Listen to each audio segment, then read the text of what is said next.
Electoral রোলের registration কে? জেলা শাসক? তা তো নয়। এখন বিষয় হচ্ছে যেখানে আমরা দেখতে পাচ্ছি যে অবৈধ অস্ত্র পুলিশের হাতে আর বৈধ অস্ত্র দুষ্কৃতীর হাতে, এই হচ্ছে রাজ্যের বর্তমান পরিস্থিতি।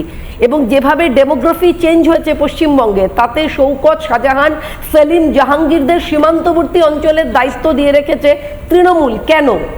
আমি আপনাকে জাস্ট একটা ছোট্ট 2 লাইনের ইনফরমেশন দিচ্ছি যে বারাসাতের টিএমসি নেত্রী রত্না বিশ্বাস 3 মাস পরেই, তার জবানিতে বলছি, 3 মাস পরেই লোকসভা নির্বাচন, ভোটার লিস্টের কাজ চলছে, জাকিরদার নির্বাচনী এলাকায় অনেক বাংলাদেশি লোক বসবাস করেন, জাকিরদার লিঙ্কটা ভালো করতে পারেন, বাংলাদেশ থেকে যারা এসেছেন তাদের ভোটার লিস্টে নাম তুলতে লিঙ্কের কোনো অসুবিধে হলে সরাসরি জাকিরদার সঙ্গে যোগাযোগ করুন।